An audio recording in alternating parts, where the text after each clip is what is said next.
May 5 katotohanan na dapat malaman ng bawat taong tumatanda. 5 haligi na kapag hindi mo binuo, magsisisi ka sa huli. Hindi ito opinyon. Ito ay resulta ng libo-libong kwento ng mga taong 70, 80, 10 anyos na nagsabi ng parehong bagay. Sana nalaman ko ito nung mas bata pa ako. Ang 5 haligi na ito ay hindi tungkol sa pera, hindi tungkol sa kalusugan, kundi tungkol sa isang bagay na mas importante, ang paraan kung paano ka magiging matanda ng may dignidad, kalayaan at respeto. At ang pinakaimportanteng haligi, ang pinakamahirap tanggapin ay ito: huwag tumira sa mga anak mo. Bakit? Kasi ang pagtira sa kanila ay hindi solusyon. Ito ay problema na nakabalot sa ilusyon ng pag-ibig. Ngayon, sasabihin ko sa iyo ang 5 haligi, mga haliging matutunan ng mga taong nakaranas na, mga haliging makakaligtas sa iyo sa pinakamasakit na pagsisisi sa katandaan. Makinig ka, kasi ang bawat haligi na ito ay maaaring magbago ang buong landas ng pagtanda mo. Unang haligi, dignidad ng pag-iisa. Ang una at pinakamalaking haligi ay ito: matuto kang yakapin ang pag-iisa, hindi bilang kaparusahan, kundi bilang kalayaan. Kasi ang totoo, ang pag-iisa ay hindi kaparusahan, ang kalungkutan ang kaparusahan. At hindi pareho ang dalawa. May kilala akong babae, si Nanay Remedios, 79 na anyos, mag-isa siya sa bahay, walang nakatira sa kanya, ang 3 anak niya ay may sariling pamilya na. At alam mo kung anong sinabi niya sa akin? Ito ang pinakamasayang bahagi ng buhay ko. Hindi dahil ayaw niya sa mga anak, kundi dahil naintindihan niya ang isang katotohanan na hindi maintindihan ng karamihan. Ang taong hindi takot na mag-isa ay ang taong hindi maaaring kontrolin ng sino man. Isipin mo, kapag takot kang maging mag-isa, anong nangyayari? Tatanggapin mo ang kahit anong treatment para lang may kasama ka. Pipiliin mong tumira sa bahay ng anak kahit hindi ka komportable. Pipiliin mong tiisin ang bastos na trato dahil mas mabuti na itong may kasama kaysa mag-isa. Pero kapag hindi ka takot na mag-isa, kapag alam mo na kayang-kaya mo ang sarili mo, walang makakapagmanipula sa'yo. Walang makakapagdikta ng buhay mo. Yan ang dignidad. Ang dignidad ay hindi galing sa dami ng tao sa paligid mo. Ang dignidad ay galing sa kakayahan mong mabuhay nang may ulo na nakataas kahit walang kasama. Nakilala ko rin si Nanay Florencia, 73, opposite ni Nanay Remedios. Tumira siya sa bahay ng anak. Malaking bahay, may aircon, may sariling kwarto.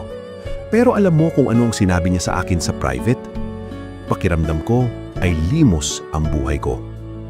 Kasi kahit sabihin ng anak na bahay mo rin ito, alam niyang hindi. Kasi may mga araw na gusto niyang lutuin ang gusto niya, pero kailangan niyang tanungin muna. May mga araw na gusto niyang lumabas, pero pakiramdam niya ay kailangan niya ng paalam. At ang dignidad niya, ang pakiramdam na ako ang may-ari ng sarili kong buhay, unti-unting nawawala. Kaya ang unang haligi ay ito: huwag kang matakot sa pag-iisa, kasi ang pag-iisa ay kalayaan. At ang kalayaan ay dignidad. At sa kalayaan na yan, walang sino mang tao, kahit anak mo, ang makakapagdiktado kung paano ka mamumuhay. Ikalawang haligi, hangganan. Ang pagkakaiba ng bisita at nakatira. At ang katotohanan na ito, kapag tumira ka sa bahay ng anak mo, ikaw ay permanenteng bisita. Pero kapag nakatira ka sa sarili mong bahay, ikaw ang hari. At ang pagkakaiba ng dalawang yan, langit at lupa. Tignan natin si Lolo Gregorio, 78. 3 taon na siyang tumira sa bahay ng anak niya, at ito ang kwento niya. Noong una, maganda. May kwarto siya, may kama, may banyo. Pero unti-unti may mga bagay na napapansin. Ang gamit niya sa ref ay ginagamit ng iba nang walang paalam. Ang sabon niya sa banyo ay nauubos ng mabilis. Ang mga libro niya ay inililipat ng mga anak para gawing space ang shelf. At ang pinakamasakit, kapag may bisita, ang anak niya ay nagsasabi, "Ay, si Papa, nakatira siya dito." Hindi ito ang bahay namin ni Papa, kundi nakatira siya dito. Ang subtle na pagkakaiba ng mga salitang yan ay sumisimbolo ng mas malalim na katotohanan. Hindi siya bahagi ng bahay, siya ay bisita na permanente. Pero si Lola Pasita, 80 anyos, nakatira sa sariling maliit na bahay. Alam mo kung ano ang sinabi niya? Dito, ako ang boss. Gusto kong matulog ng hapon, matutulog ako. Gusto kong kumain ng 3:00 ng umaga, kakain ako. Walang nakakapigil sa akin. Yan ang haligi ng hangganan. Sa sarili mong bahay, kahit gaano kaliit, ikaw ang may kontrol. Ikaw ang may final say. Ikaw ang nagde-decide. Pero sa bahay ng iba, kahit anak mo pa yan, ikaw ay sumusunod. Ikaw ay nag-a-adjust. Ikaw ay guest. At sa pagtanda, ang pagiging guest sa sarili mong buhay ang pinakamalaking pagkawala ng dignidad. Kaya ang ikalawang haligi, huwag kang maging permanenteng bisita. Kung kaya, magtayo ng sarili mong kaharian, kahit gaano kaliit, kasi sa kaharian na yan, ikaw ang hari. At ang hari, hindi humihingi ng permiso para mamuhay. Ikatlong haligi, emosyonal na kalayaan, ang kapayapaan na hindi umaasa sa iba. Ang ikatlong haligi ay ang pinakamahirap, pero ang pinaka-essential. Emosyonal na kalayaan. Ang ibig sabihin, ang peace of mind mo ay hindi dapat nakadepende sa kung tumawag ba ang anak mo ngayon o hindi. Ang saya mo ay hindi dapat nakasalalay sa kung bumisita ba sila ngayong weekend o hindi. Kasi kapag ang emosyon mo ay hawak ng ibang tao, ikaw ay alipin, hindi malaya. Nakilala ko si Nanay Beatrice, 71, at ito ang cycle niya. Pag tumawag ang anak, masaya siya buong araw. Pag hindi tumawag, malungkot siya buong araw. Pag bumisita ang anak, excited siya ng ilang araw. Pag umalis, depressed siya ng ilang araw. At ang buhay niya ay naging roller coaster na kontrolado ng ibang tao. At alam mo kung ano ang nakakatakot? Ang anak niya ay hindi aware. Hindi nila alam na ang bawat kilos nila ay may direktang epekto sa mood ng nanay nila. At yan ang burden na binibigay mo sa kanila kapag hindi ka emotionally free. Pero si Nanay Teresita, 74, iba. Tumawag ang anak? Okay. Hindi tumawag? Okay pa rin. Bumisita? Masaya siya. Hindi bumisita? Masaya pa rin siya. Bakit? Kasi lang mundo niya ay hindi sila lang. May garden siya na inaalagaan. May kaibigan siya na kinakausap. May libro siya na binabasa. May hobbies siya na ginagawa. At ang presence ng mga anak sa buhay niya ay parang bonus. Dagdag na joy, pero hindi ang source ng joy. Yan ang emosyonal na kalayaan. Ang kapayapaan na hindi umaasa sa tawag ng iba. Ang kasiyahan na hindi umaasa sa bisita ng iba. Kasi ang truth ay ito. Ang mga tao ay busy. Ang mga anak ay may sariling buhay. At kung ang saya mo ay dependent sa kanila, ikaw ay guaranteed na malulungkot. Pero kapag ang saya mo ay galing sa loob mo, walang sino man ang makakaagaw noon. Kaya ang ikatlong haligi, kalayaan sa emosyon. Huwag mong ibigay sa kahit sino, kahit anak mo, ang kapangyarihan na kontrolin ang mood mo, ang peace mo, ang saya mo. Kasi ang kapangyarihan na yan ay dapat sa'yo lang. Kung nandito ka pa at nakikinig sa 5 haligi na ito, kung nararamdaman mo na kailangan mo ng mga katotohanan ito, marinig mo ito. Ang 5 haligi na ito ay hindi para gawin kang cold, hindi para layuan mo ang mga anak mo, kundi para maging libre ka, para maging matibay ka, para hindi ka magsisi sa huli.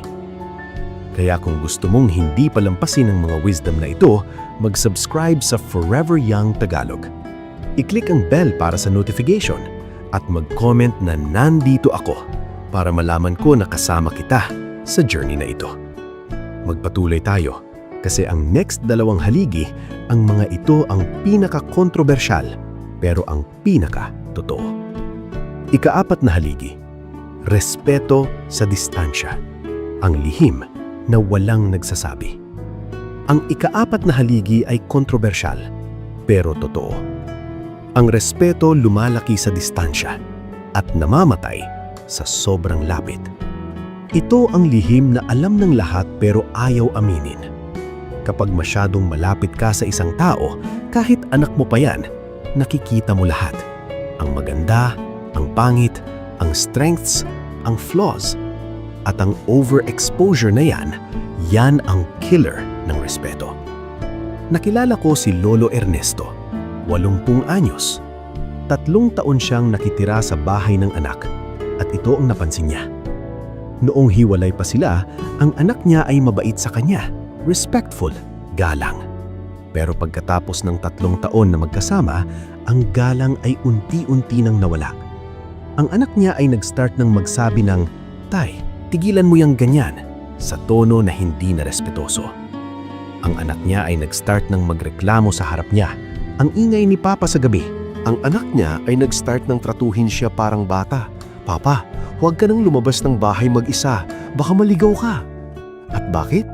Dahil sa sobrang lapit, nawala ang mystique, nawala ang boundary, nawala ang respeto. Pero si Lola Milagros, 79, nakatira mag-isa.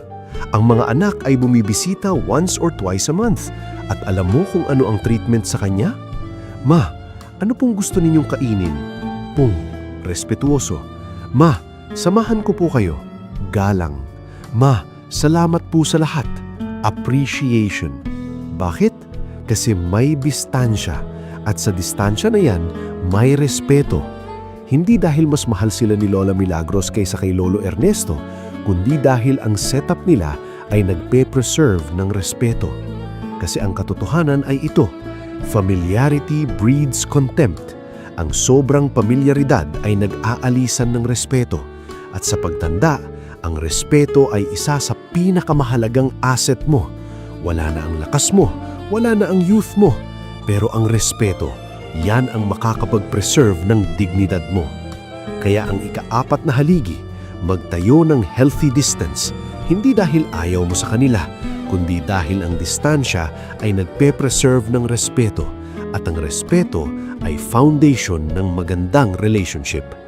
Ika-5 at huling haligi, sariling sandigan, ang ahoros at isip, hindi pangako.